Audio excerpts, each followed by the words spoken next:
Hello friends, welcome to our channel complete study. Class 1 में हमने square सीखा था और 90 क्वेश्चंस किए थे। अब हम इस वीडियो में सीखेंगे रेक्टेंगल और उस पर बेस्ड क्वेश्चंस करेंगे। रेक्टेंगल क्या होता है? एक ऐसी चतुर्भुज जिसमें आमने सामने की भुजाएं बराबर होती हैं। तो एक फिगर ड्रॉ करते हैं, ये हो जाएगा रेक्टेंगल। इसका नामकरण करते हैं ए, बी, सी और ये डी। तो इसमें आमने सामने की साइड बराबर होती हैं, इनकी ए बी बराबर होगा सी डी के, बी सी बराबर होगा ए डी के। और अगर इसको मैं एल मानूं, ये लेंथ हो जाएगी और ये हो जाएगी इसकी ब्रीथ। तो पहला पॉइंट इसमें क्या हो जाएगा कि रेक्टेंगल के अंदर आमने सामने की जो भुजाएं होती हैं वो बराबर होती हैं। ए बी बराबर होगी सी डी के और बी सी बराबर होगी ए डी के। और ये आपस में पैरेलल भी होती हैं, यानी कि ए बी पैरेलल होगी सी डी के और बी सी पैरेलल होगी ए डी के। पैरेलल का मतलब क्या है? अगर हम इन्हें किसी भी डायरेक्शन में आगे बढ़ाएंगे तो ये कहीं भी जाकर टच नहीं करेंगी। अगला पॉइंट इसमें क्या हो जाएगा, जो इसके इंटरनल एंगल होते हैं ये सभी 90 डिग्री के होते हैं। स्क्वायर में भी ये 90 डिग्री के होते थे और रेक्टेंगल के अंदर भी ये 90 डिग्री के हैं। यानी कि एंगल ए बराबर होगा एंगल बी के, बराबर एंगल सी, बराबर एंगल डी। और ये सब किसके बराबर है? 90 डिग्री के। अगला पॉइंट क्या हो जाएगा कि अगर यहाँ पर हम अपोजिट वर्टेक्स को मिलाएंगे तो क्या बनेगा? डायगोनल बनेगा। और वो डायगोनल दोनों आपस में बराबर होंगे। यानी कि यहाँ पर अगर मैं ए सी को मिलाऊं और एक मिलाऊं बी डी को, तो यहाँ पर दो डायगोनल बनेंगे हमारे और दोनों डायगोनल बराबर होंगे। ए सी बराबर बी डी। और ये दोनों डायगोनल बाइसेक्ट करेंगे यहाँ पर ओ पर, बाइसेक्ट इच अदर। तो इसका मतलब क्या हो जाएगा? ओ ए बराबर ओ सी। यानी कि ये ओ पॉइंट इस डायगोनल को दो बराबर हिस्सों में बांट देगा। ऐसे बी डी डायगोनल को भी दो बराबर हिस्सों में बांट देगा। ओ बी बराबर ओ डी। अगला पॉइंट क्या हो जाएगा कि जो हमारे ये डायगोनल है, अगर ए से डायगोनल को उठाएं तो ये डायगोनल इस एंगल का एंगल बाइसेक्टर नहीं है।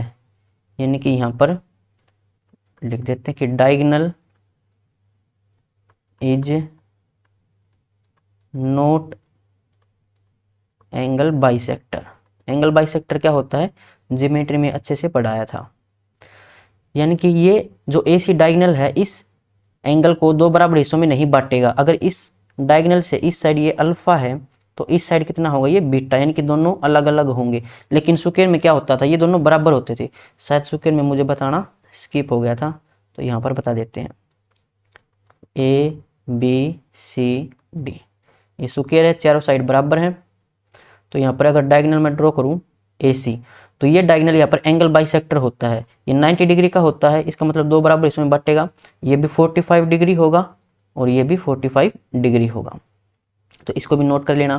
अगला पॉइंट क्या हो जाएगा, जो हमारी डायगोनल होता है ये इस रेक्टेंगल को दो हिस्सों में बांटेगा,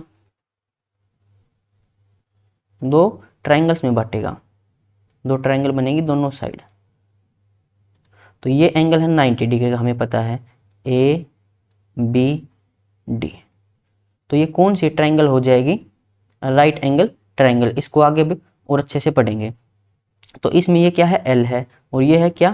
बी। राइट एंगल ट्रायंगल में 90 डिग्री के सामने बनता है हाइपोटेन्यूज। और यहाँ पर इसी को हम क्या बोल रहे हैं? डायगोनल। तो हमें डायगोनल की लेंथ निकालनी, कैसे निकालेंगे? पाइथागोरस थ्योरम हम यहाँ पर अप्लाई कर सकते हैं। पाइथागोरस थ्योरम क्या कहती है कि हाइपोटेन्यूज का स्क्वायर बराबर होगा बेस का स्क्वायर प्लस में परपेंडिकुलर का स्क्वायर। तो हाइपोटेन्यूज यहाँ पर क्या है? डायगोनल। तो डायगोनल का स्क्वायर बराबर में बेस कितना है यहाँ पर? एल। तो एल का स्क्वायर परपेंडिकुलर बी, यानी कि लेंथ का स्क्वायर प्लस ब्रीथ का स्क्वायर। हमें निकालना है डायगोनल, तो दोनों साइड कर देते हैं स्क्वायर रूट। तो ये हो जाएगा एल का स्क्वायर प्लस बी का स्क्वायर। इस फॉर्मूले को आपको याद रखना है।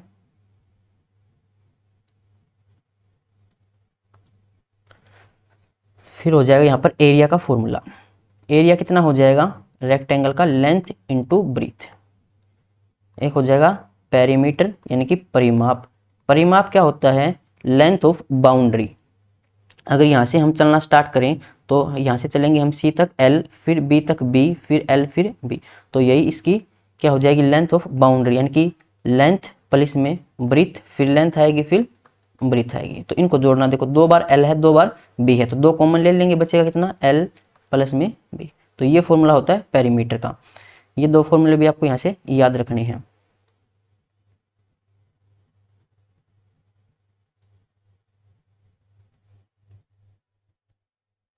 अब चलते हैं नेक्स्ट स्लाइड पर, 2-3 कंसेप्ट और हैं, उनको भी सीख लेते हैं।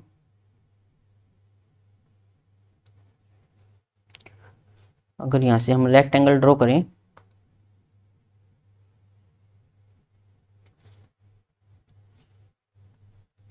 ए बी सी डी, एक डायगोनल बनाते हैं यहाँ से ए सी,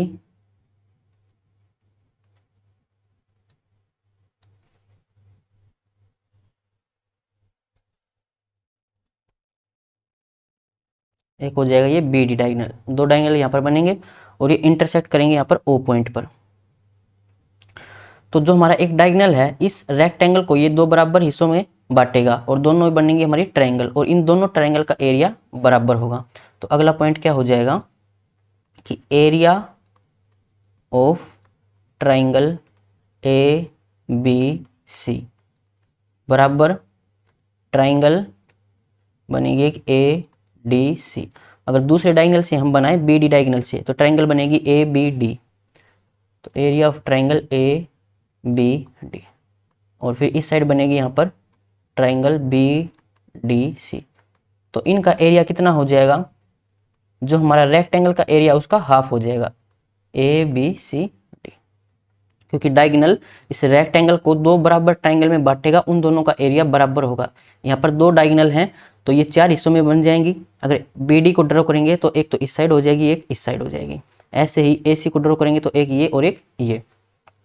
अगला पॉइंट हो जाएगा, अगर जो छोटे वाली ट्रायंगल है ए ओ बी, तो area of triangle A O B बराबर ट्रायंगल बी ओ सी बराबर ट्रायंगल सी ओ डी बराबर ट्रायंगल डी ओ ए।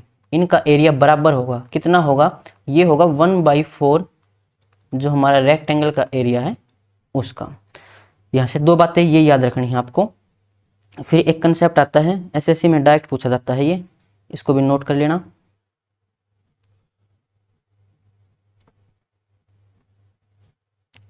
ये हमारी रेक्टेंगल हो जाएगी ए बी सी डी। अगर इस रेक्टेंगल के अंदर कोई भी एक पॉइंट है, मान लेते हैं ये पॉइंट है पी, तो इसमें कंसेप्ट क्या बनेगा, चारों वर्टेक्स से इस पॉइंट पर ये लाइन ड्रॉ करते हैं।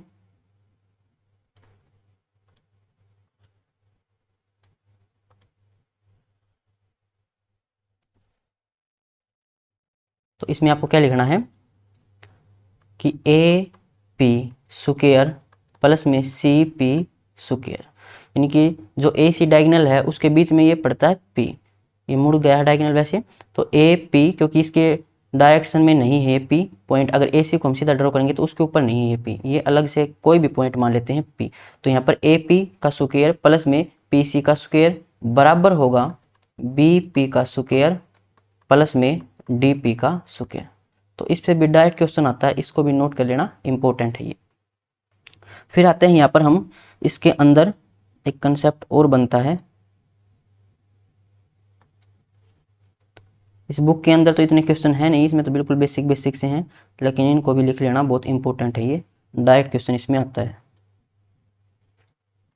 ए बी सी डी।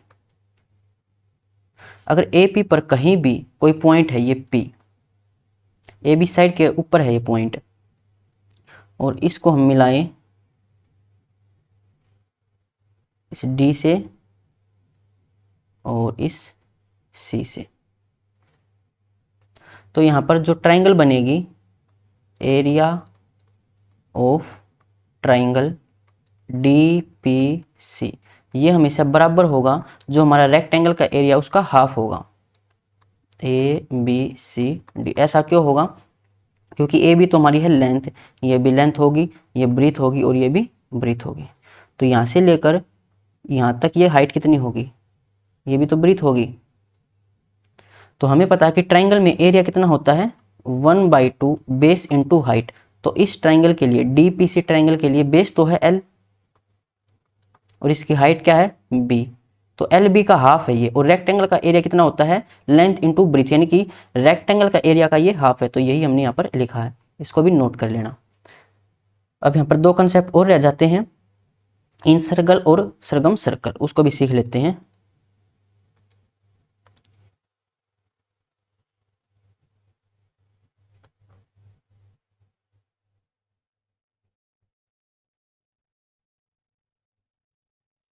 तो ये हमारी है रेक्टेंगल ABC, इसके अंदर एक सर्कल है। तो इसके अंदर सर्कल ऐसा ही बनेगा, चारों साइड को टच नहीं कर सकता, यहाँ पर वो स्क्वायर के अंदर टच करता है। तो सर्कल की रेडियस यहाँ पर कितनी हो जाएगी, ये सेंटर है। रेडियस क्या होती है, सेंटर से लेकर जो परिधि के किसी भी पॉइंट को अगर हम मिलाएं तो ये क्या कहलाती है, रेडियस कहलाती है। तो ये थी हमारी ब्रीथ है और ये है लेंथ है। तो ये रेडियस कितनी हो जाएगी, इस ब्रीथ का हाफ ही तो है ये। अगर यहाँ पर हम इसको और मिलाएंगे आगे तो ये कंप्लीट क्या हो जाएगी B, और ये R कितना हो जाएगा B का हाफ, यानी कि रेडियस कितनी हो जाएगी B/2। और B यहाँ पर क्या है, ये स्मॉलेस्ट साइड है, क्योंकि ब्रीथ है लंबाई से तो छोटी होगी। तो B यहाँ पर क्या होगा, स्मॉलेस्ट साइड। अगर क्वेश्चन में आपको दो साइड दे रखी है, एक लेंथ और ब्रीथ है, जो छोटी साइड होगी उसका हाफ करना है, वो होगी रेडियस किसकी, इन सर्कल की। अब बनाते हैं सरगम सर्कल।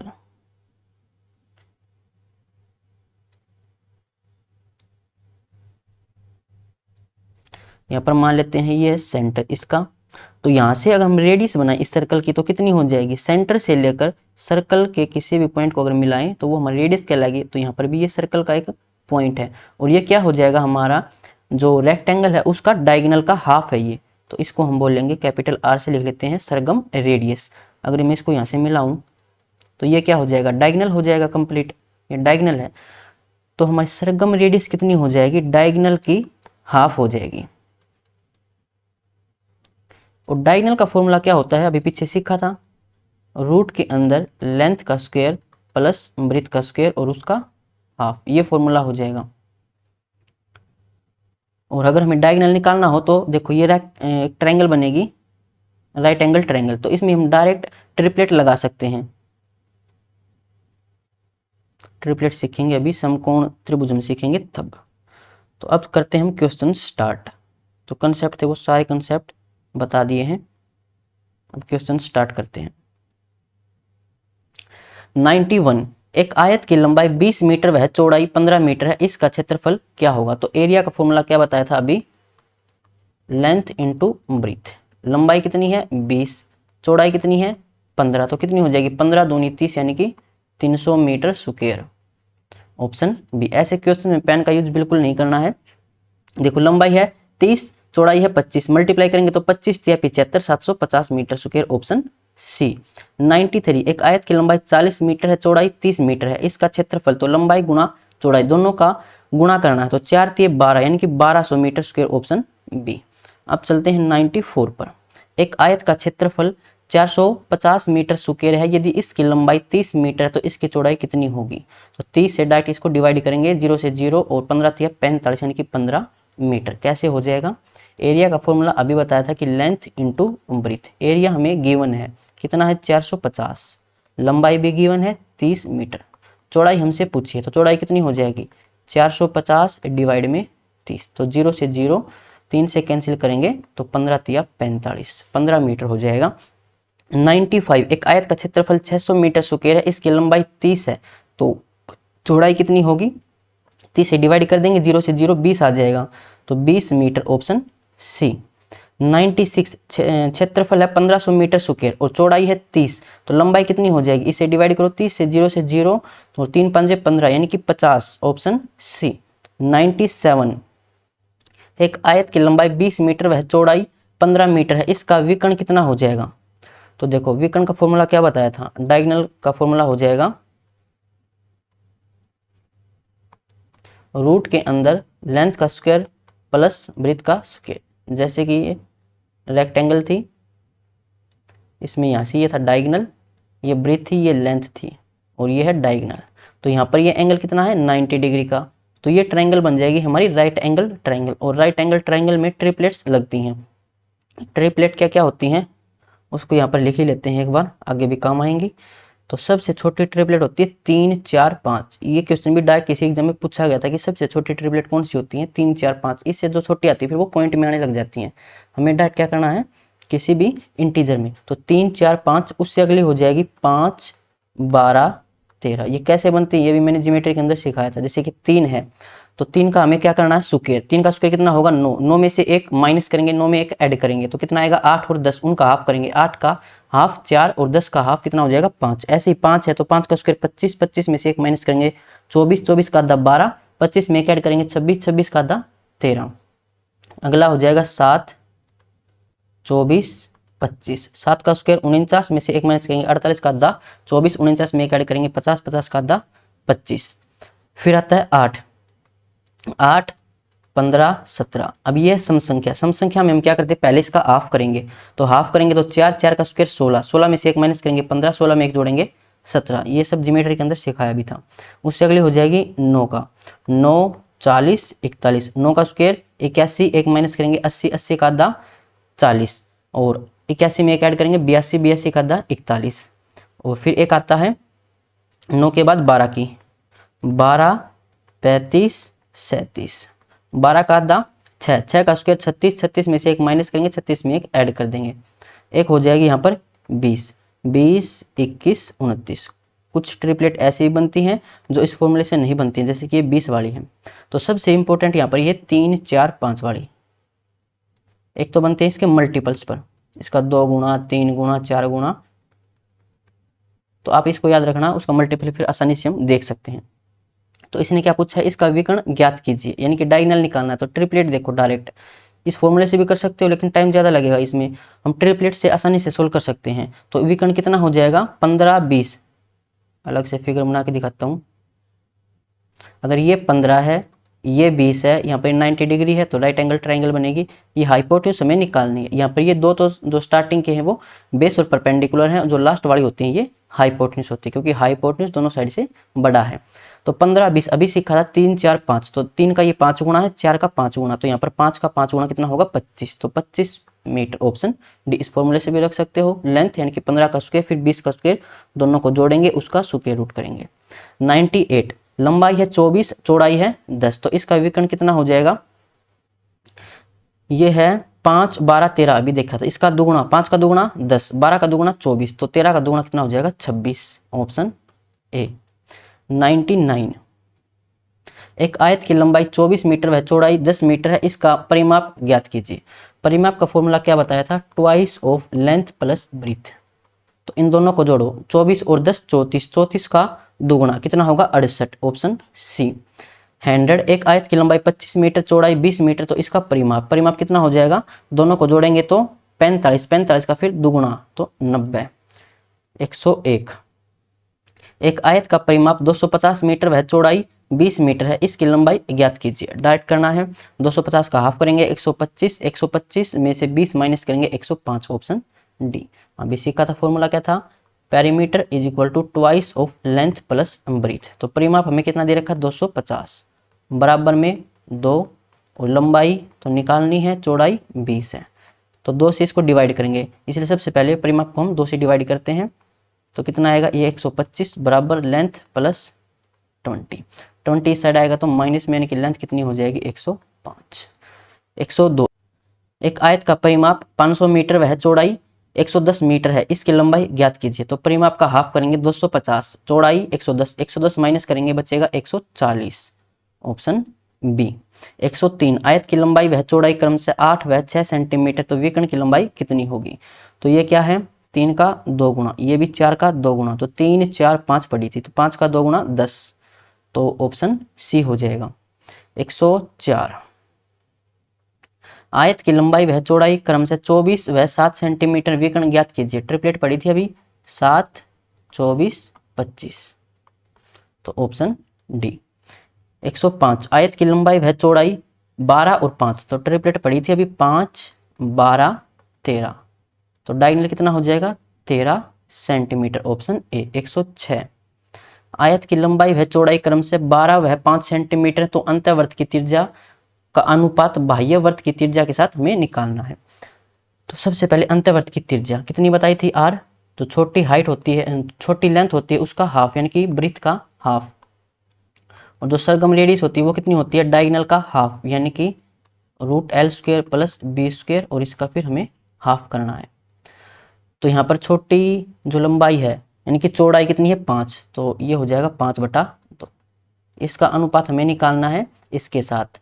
तो लेंथ का स्क्वायर प्लस ब्रीथ का स्क्वायर, उसका अंडर रूट, या डायगोनल निकालना है। तो डायगोनल कितना हो जाएगा, 5, 12, 13। डायगोनल हाइपोटेन्यूज तो होती है राइट एंगल ट्रायंगल में, तो 5, 12, 13 होगा यहाँ से। तो 13 का हाफ, रेशियो निकालनी, 2 से 2 कैंसिल, कितना आ जाएगा, 5:13। ये इसका आंसर होगा ऑप्शन सी। बुक में शायद इसमें गलत दे रखा था। 107 आयत की लंबाई व चौड़ाई क्रम से 14 सेंटीमीटर व 12 सेंटीमीटर है, तो अंतःवर्त की त्रिज्या व बाह्यवर्त की त्रिज्या का अनुपात कितना होगा। तो R ratio capital R. R कितना हो जाएगा, ये जो हमारी चौड़ाई है उसका हाफ, चौड़ाई है 12, 12 का हाफ कितना, 6।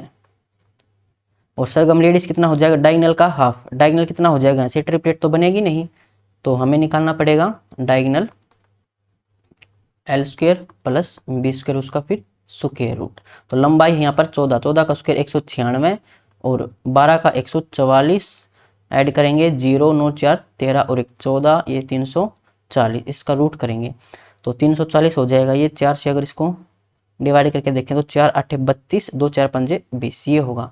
अब रूट के बाहर से आएगा 4, जो है रूट से बाहर आएगा तो 2 आएगा, तो 2√85, ये हमारा हो जाएगा डायगोनल, 2√85। लेकिन डायगोनल का हाफ करते हैं तो 2 से 2 कैंसिल, कितना हो जाएगा, 6√85। Option D. समझ आ गया होगा। अब चलते हैं 108 पर। आयत की लंबाई व चौड़ाई x व y सेंटीमीटर है, तो अंतःवर्त की त्रिज्या बाह्यवर्त की त्रिज्या, इनके साथ अनुपात हमें निकालना है। तो स्मॉल रेडियस और फिर कैपिटल रेडियस। स्मॉल रेडियस क्या बताया था कि ब्रीथ का हाफ, ब्रीथ यानी कि जो छोटी हाइट है वो। तो छोटे यहाँ पर देखो इसने मेंशन कर रखा है कि y छोटा है x से, तो हमें y का हाफ लेना पड़ेगा, y डिवाइड में। सरगम रेडियस क्या होता है, रूट के अंदर लंबाई का स्क्वायर प्लस चौड़ाई का स्क्वायर, यानी कि x का स्क्वायर प्लस y का स्क्वायर, ये हो जाएगा डायगोनल और इसका हाफ। तो 2 से 2 तो कैंसिल, कितना हो जाएगा, y ratio x root square plus y square, ये हो जाएगा ऑप्शन सी। अब चलते हैं 109 पर। आयत की लंबाई व चौड़ाई क्रम से p सेंटीमीटर व q सेंटीमीटर है, तो अंतःवर्त व बाह्यवर्त के क्षेत्रफल का अनुपात क्या होगा। जब किसने देखा कि q लेस देन है p से, और हमें क्या निकालना है, एरिया निकालना है। तो सबसे पहले रेडियस निकाल लेते हैं, फिर उसका स्क्वायर ही हमें करना, क्योंकि पाई कैंसिल हो जाएगा। सबसे पहले हम रेडियस निकालते हैं। तो स्मॉल r कितना होगा, ब्रीथ का हाफ, यानी कि जो छोटी लेंथ है उसका हाफ। तो छोटा कौन है, q, तो q का हाफ हो जाएगा ये। सरगम रेडियस कितनी हो जाएगी, बाह्य वर्त की जो क्या बोलते हैं उसको, रेडियस को, त्रिज्या। तो बाह्य वर्त की त्रिज्या कितनी हो जाएगी, इन दोनों का स्क्वायर, p² प्लस q² और इसका हाफ, तो ये हो जाएगी इसकी रेडियस। हमें क्या निकालना है, एरिया निकालना है। तो एरिया का फॉर्मूला क्या होता है, πr²। अब देखो पाई तो कॉमन है, कैंसिल कर दी, रेडियस का स्क्वायर करना है। वैसे इनका अगर पहले अनुपात निकालना चाहो तो निकाल सकते हो, 2 से 2 यहाँ पर कैंसिल हो जाएगा, वहाँ पर भी होना है, 4 आएगा, स्क्वायर करेंगे तो 4 से 4 कैंसिल हो जाएगा। तो q का स्क्वायर, कैपिटल R का स्क्वायर करेंगे तो स्क्वायर से स्क्वायर रूट कैंसिल, यानी कि ये बचेगा p² प्लस q²। तो ये आंसर होगा इसका, जो कि है ऑप्शन ए में। 110 आयत की लंबाई व चौड़ाई क्रम से 12 सेंटीमीटर वह है, ये होगा यहाँ पर, ये 10, देखो इंग्लिश में ठीक दे रखा 10 सेंटीमीटर और ये 12 सेंटीमीटर, तो इसको ठीक करना। तो अंतःवर्त व बाह्यवर्त के क्षेत्रफल का अनुपात कितना होगा। तो r कितना हो जाएगा यहाँ पर, 10 का हाफ यानी कि 5, कैपिटल R कितना होगा,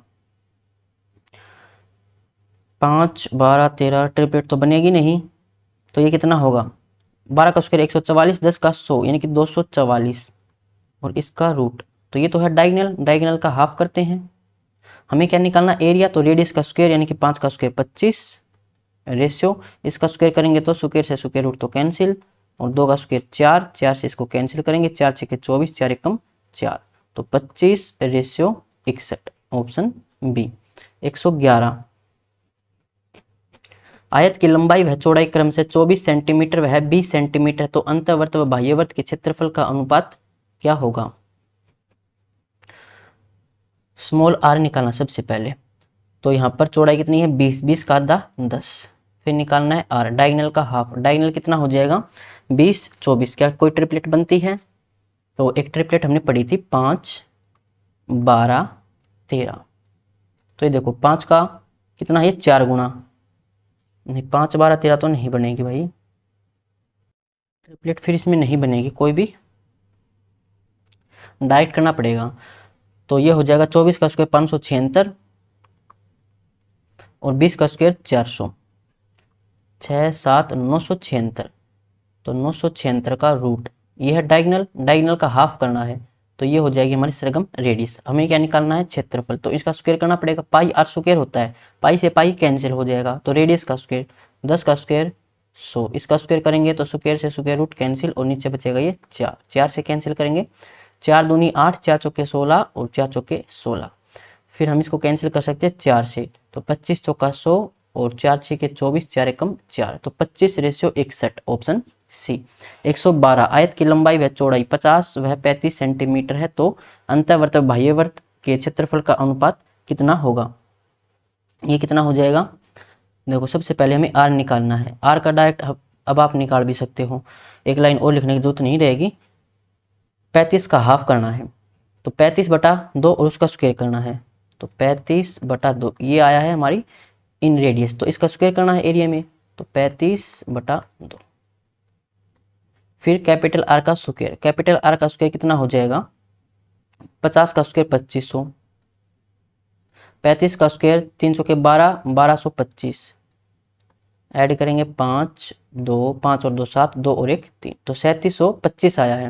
ये क्या निकाल रहा हूँ समझ आ रहा होगा आपको, डायगोनल निकाल रहा हूँ, डायगोनल का फॉर्मूला क्या था लेंथ स्क्वायर प्लस ब्रेथ का स्क्वायर, तो इन दोनों को मैंने स्क्वायर करके ऐड किया है, अब इसका मुझे करना है रूट, ये हो जाएगा डायगोनल, और इसका कर दो अगर हाफ तो ये क्या हो जाएगा कैपिटल आर, और मैं एरिया निकाल रहा हूँ तो इसका स्क्वायर करना है, तो इससे तो ये कैंसिल हो जाएगा, स्क्वायर से स्क्वायर रूट, तो ऊपर कितना होगा 3725 और नीचे 2 का स्क्वायर 4, 4 से 4 कैंसिल, फिर कैंसिल कर लेते हैं हम 5 से, 5 7 35, 5 7 35, 2 5 चौके 20 और ये 5, फिर 5 से कैंसिल कर लेते हैं, 5 7 35, 5 एकम 5, 2 5 चौका 20, 5 में 45, तो 7 7 49 और रेशियो 149 ऑप्शन सी। 113 एक आयत का परिमाप 90 सेंटीमीटर है, उसकी लंबाई चौड़ाई से 4 गुना है, आयत की लंबाई और चौड़ाई ज्ञात कीजिए। आपको फिगर नहीं बनाना है एग्जाम के अंदर, टाइम खराब नहीं करना है। तो इसने क्या बोला कि लंबाई चौड़ाई से 4 गुना है, अगर मैं चौड़ाई को x मान लूँ तो लंबाई कितना हो जाएगा इसका 4 गुना यानी कि 4x, इसका परिमाप कितना हो जाएगा twice of length plus breadth, तो 4 और 1 5, 5x, और ये किसके बराबर है 90 के बराबर है, तो 5x यहाँ से किसके बराबर आएगा 45 के बराबर आएगा, x यहाँ से कितना आएगा 9 आएगा, तो ये 9 होगा और ये 36 होगा, तो 36 और 9 ऑप्शन बी। एक आयत का परिमाप 280 सेंटीमीटर, उसकी लंबाई चौड़ाई से 2.5 गुना है, अब 2.5 गुना कितनी होती है 2.5, ये होता है 5/2, यानी कि अगर लंबाई 2x है, सॉरी चौड़ाई 2x है तो लंबाई कितनी होगी 5x होगी, परिमाप कितना हो जाएगा twice of length plus breadth किसके बराबर है 280 के, तो 2 से डिवाइड करूंगा इसको तो 140 के बराबर, कौन आ जाएगा 5 और 2 यानी कि 7x, x यहाँ से कितना आएगा 20, तो ये होगा 40 और ये होगा 100, तो 40 और 100 ऑप्शन सी। डायरेक्ट करना है आपको, यहाँ से twice plus length plus breadth किसके बराबर था 280 के, तो 2 से इसको मैंने डिवाइड कर दिया, लेंथ कितनी थी यहाँ पर 5x, ब्रीथ कितनी थी 2x, दोनों को ऐड किया 7x के बराबर, x यहाँ से 20 आएगा। एक आयत का परिमाप 100 सेंटीमीटर है, उसकी लंबाई चौड़ाई से 4 गुना है, अगर चौड़ाई x है तो लंबाई 4x होगी, तो दोनों का जोड़ कितना होगा 5x, किसके बराबर है 2 से कैंसिल करेंगे तो 50, x बराबर कितना आएगा 10, तो ये 10 ये 40 ऑप्शन बी। 116 एक आयत का परिमाप 200 सेंटीमीटर है, उसकी चौड़ाई लंबाई की 1/4 है, अगर मैं लंबाई को 4x मानूं तो चौड़ाई कितनी हो जाएगी, इसकी 1/4 यानी कि x हो जाएगी। तो परिमाप कितना हो जाएगा, twice of length plus breadth, किसके बराबर, 200 के, 2 से कैंसिल करेंगे 100, 100 के बराबर कौन है, 4 और 1 5x, x किसके बराबर है 20 के, तो ये 20 और ये 80, 20 और 80 ऑप्शन डी। 117 एक आयत का परिमाप 500 सेंटीमीटर है, उसकी चौड़ाई लंबाई से 50 सेंटीमीटर ज्यादा है। अगर मैं चौड़ाई मान लूँ x तो लंबाई कितनी हो जाएगी, इससे 50 सेंटीमीटर ज्यादा। हमें क्या निकालना है, इसमें लंबाई और चौड़ाई परिमाप दे रखा है, तो twice of length plus breadth, तो दोनों को जोड़ो तो 2x प्लस में 50 किसके बराबर है, 500 के, 2 से कैंसिल करेंगे तो 2x प्लस में 50 किसके बराबर होगी, 250 के।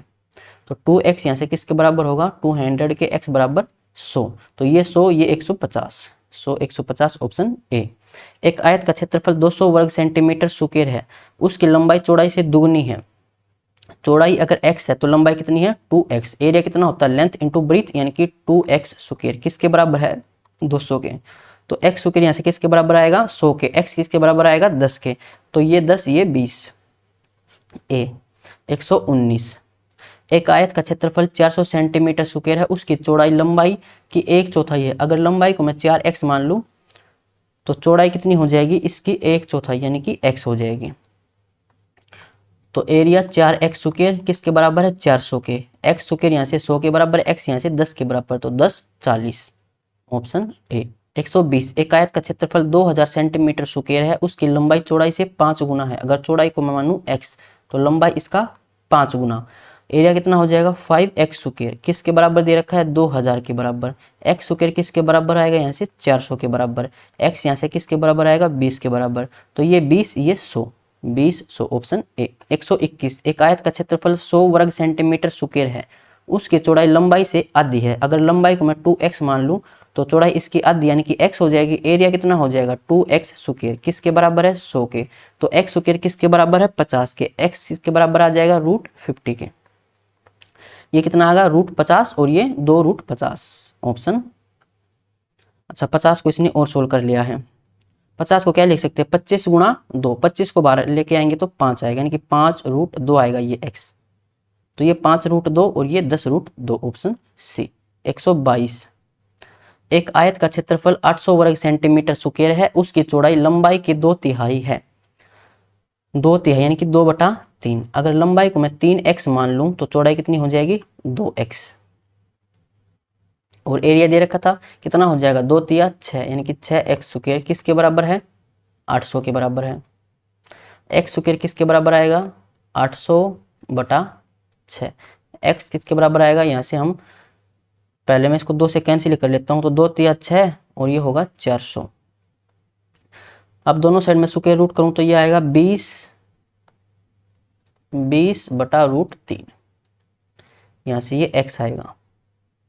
तो लंबाई कितनी हो जाएगी यहाँ से 20×3 60 यानी कि 60√3, और चौड़ाई यहाँ से कितनी हो जाएगी 40/√3, लेकिन ये ऑप्शन में नहीं है तो क्या करना पड़ेगा रेशनलाइजेशन कर लेते हैं, √3 के ऊपर नीचे मल्टीप्लाई,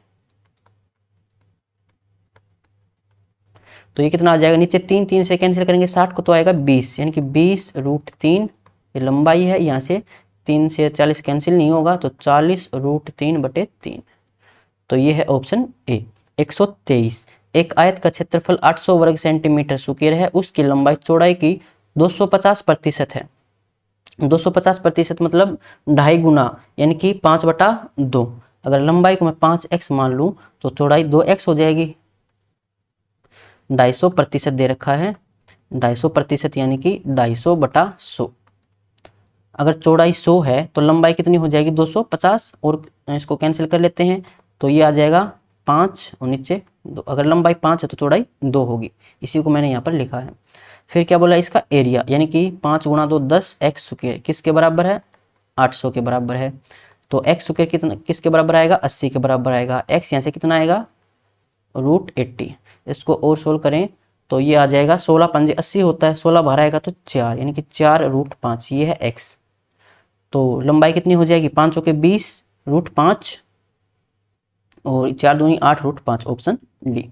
124 बस इतने ही क्वेश्चन थे स्क्वायर के, सॉरी रेक्टेंगल के ऊपर। तो अब चलते हैं राइट एंगल ट्रायंगल के ऊपर। वैसे तो ज्योमेट्री हमने और अच्छे से सीखा था राइट एंगल ट्रायंगल को।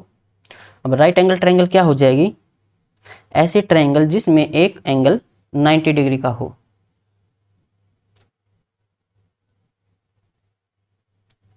अगर यहाँ पर ये एंगल 90 डिग्री है, इसको नाम देते हैं ए बी सी।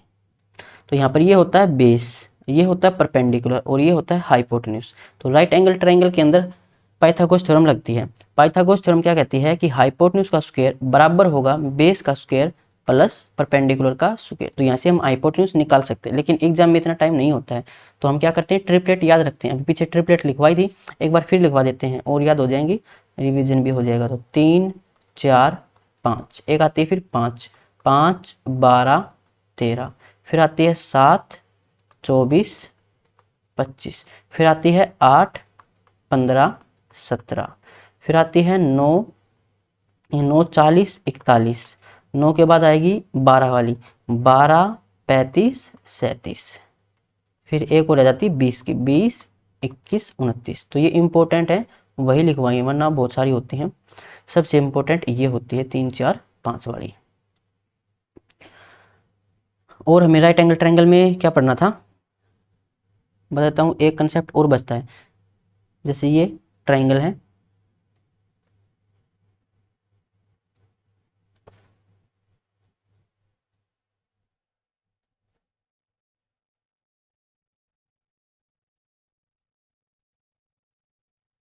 इस कंसेप्ट को सीख लेना, पूरी height and distance chapter complete हो जाएगा।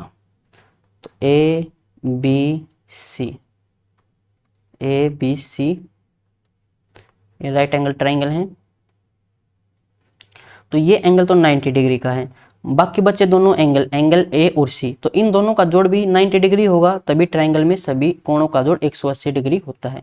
तो इसमें 3 केस बन सकते हैं, जो एग्जाम में मेन आते हैं वही बता रहा हूँ, वरना तो कितने बन सकते हैं, वो किसी काम के हैं नहीं। तो मान लेते हैं कि ये 30 डिग्री है और ये है 60 डिग्री, तो दोनों 90 डिग्री के, एक 90 ये हो जाएगा। तो क्या होता है कि ज्योमेट्री मैंने पढ़ाया था, जितना छोटा एंगल होगा उसके सामने जो साइड होगी वो भी छोटी होगी। अगर एंगल बड़ा है तो उसके सामने साइड भी बड़ी होगी, एंगल दोनों बराबर है तो उनके सामने जो साइड है वो भी बराबर होगी। तो अगर 30 के सामने साइड x है तो 60 के सामने कितनी होगी, √3x।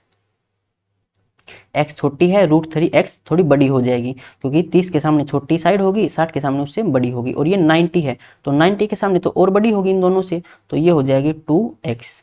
इसको याद रखना है। फिर सेकंड पॉसिबिलिटी क्या है कि ये तो है 90 डिग्री, अगर ये हो हमारा 45 डिग्री का और ये भी हो 45 डिग्री का, तो दोनों कोण बराबर हैं तो इनके सामने साइड भी बराबर होगी। तो मान लेते हैं कि ए बी एक्स है तो बी सी भी एक्स होगी, तो 90 डिग्री के सामने कितनी होगी, इनसे तो बड़ी होगी, यानी कि ये हो जाएगी फिर √2x। तीसरी पॉसिबिलिटी क्या आती है कि ये तो है 90 डिग्री क्योंकि राइट एंगल ट्रायंगल है, तो अगर ये 15 डिग्री हो और ये हो 75 डिग्री, तो ये पॉसिबिलिटी बन सकती है। तो 15 के सामने छोटी हाइट होगी, छोटी साइड होगी, तो ये होगी √3 - 1x। तो 75 के सामने इससे थोड़ी बड़ी होगी, यानी कि √3 + 1। ये याद करने के तरीके हैं, इसको ऐसे भी याद रख सकते हैं। तो 90 डिग्री के सामने इससे और बड़ी होगी, तो वो कितनी हो जाएगी 2√2 और ये x। तो इन तीनों को आपको याद रखना है। हाइट एंड डिस्टेंस पूरा चैप्टर इसी से हम सोल्व करेंगे, ट्रिग्नोमेट्री के अंदर नहीं जाएंगे, उसके अंदर इसमें जल्दी सोल्व होती है। तो अब चलते हैं अपने क्वेश्चंस पर। एक कंसेप्ट और रहेगा भाई, एरिया और पेरीमीटर, तो वो तो लिखवाया ही नहीं। एरिया क्या होता है इसके अंदर, 1/2 बेस इंटू हाइट, ये फॉर्मूला हो जाएगा एरिया का। यानी कि बेस यहाँ पर कितना हो जाएगा 1/2, बेस यहाँ पर कितना है, ये BC साइड है जो, तो BC मल्टीप्लाई में हाइट यानी कि परपेंडिकुलर AB, तो ये फॉर्मूला है एरिया का। हमें निकालना हो पेरीमीटर, तो पेरीमीटर मैंने क्या बताया था कि लेंथ ऑफ बाउंड्री, जो बाउंड्री की लंबाई है वो, अगर हम यहाँ से चलना शुरू करें तो यहाँ तक हम कितने गए P, ये है पेरीमीटर। तो परपेंडिकुलर, फिर यहाँ से आएंगे कितनी साइड है, ये H है, फिर C से B तक वापस जाएंगे तो B, तो ये हो जाएगा पेरीमीटर का फॉर्मूला, तीनों साइड का सम। अब चलते हैं क्वेश्चंस पर। 124 एक समकोण त्रिभुज का आधार 8 सेंटीमीटर वह ऊंचाई 6 सेंटीमीटर, तो त्रिभुज का परिमाप ज्ञात कीजिए। अगर ये राइट एंगल है तो इसमें ऊंचाई है 6, आधार है 8, तो ट्रिपलेट पढ़ाई थी अभी 3 4 5, तो ये 3 का 2 गुना, 4 का 2 गुना, तो 5 का भी 2 गुना यानी कि 10, और पेरीमीटर कितना हो जाएगा इन सभी का सम, तो कितना हो जाएगा 8 और 6 14 और 10 24, तो ऑप्शन ए। 125 एक समकोण त्रिभुज का आधार 12 सेंटीमीटर, ऊंचाई 5 सेंटीमीटर, तो हाइपोटेन्यूज कितनी आएगी 5 12 13, ये ट्रिपलेट सिखाई थी तो इनका सम करना है, कितना आ जाएगा 12 दूनी 24 और 1 25 और 5 30, ऑप्शन डी, तीनों का जोड़ करना है आपको। 126 एक समकोण त्रिभुज का आधार 24 सेंटीमीटर वह ऊंचाई 7 सेंटीमीटर, ट्रिपलेट सीखी थी 7 24 25, तो हाइपोटेन्यूज कितनी आएगी 25, हमें क्या निकालना है परिमाप, तीनों का सम कितना आ जाएगा 25 दूनी 50 और 6 56, ऑप्शन ए। 127 एक समकोण त्रिभुज का आधार 15 सेंटीमीटर वह कर्ण 17 सेंटीमीटर है, तो ट्रिपलेट अभी सीखी थी 8 15 17, इसने हमें दे रखा आधार और कर्ण, तो ऊंचाई कितनी हो जाएगी 8, क्या निकालना है परिमाप, तो तीनों को ऐड ही करना है, कितना आ जाएगा 15 दूनी 30, 30 और 2 32 और 8 40, यानी कि ऑप्शन सी। 128 एक समकोण त्रिभुज का आधार 21 सेंटीमीटर वह ऊंचाई 20 सेंटीमीटर है, तो त्रिभुज का परिमाप कितना होगा, ट्रिपलेट पड़ी थी अभी 20 21 29, तो क्या निकालना परिमाप, तीनों का जोड़, तो ये हो जाएगा 20 20 40 और 10 50 और 20 70, ऑप्शन बी। एक समकोण त्रिभुज का आधार 8 सेंटीमीटर वह ऊंचाई 6 सेंटीमीटर, त्रिभुज का क्षेत्रफल ज्ञात कीजिए। एरिया का फॉर्मूला क्या बताया था कि 1/2 बेस इंटू हाइट, तो 1/2 बेस कितना है यहाँ पर ये 8 है और ऊंचाई कितनी है 6 है, तो कितना हो जाएगा 2 से कैंसिल करेंगे 4 4 6 का 24, तो 24 सेंटीमीटर स्क्वायर, ऑप्शन ए। 130 एक समकोण त्रिभुज का आधार 10 सेंटीमीटर, ऊंचाई 15 सेंटीमीटर, हाइट कितनी हो जाएगी दोनों के मल्टीप्लाई उसका हाफ, तो 15 पंजे 75, ऑप्शन सी। 1/2 बेस कितना है 10 है, हाइट कितनी है 15 है, तो 2 से कैंसिल करेंगे 5 15 पंजे 75। 131 एक समकोण त्रिभुज का आधार 24 सेंटीमीटर वह ऊंचाई 16 सेंटीमीटर, त्रिभुज का क्षेत्रफल ज्ञात कीजिए, तो ये आ जाएगा 1/2 बेस इंटू हाइट 24 गुना 16, 2 से कैंसिल कर लेते हैं, ये आ जाएगा 12, तो ये होगा 12 8 96 96 दूनी 192, ऑप्शन बी। 132 समकोण त्रिभुज का आधार 10 सेंटीमीटर, ऊंचाई 26 सेंटीमीटर, क्षेत्रफल कितना होगा, तो ये कितना आ जाएगा 13 13 गुना 10 130, ऑप्शन बी, इसी फॉर्मूले से करना है।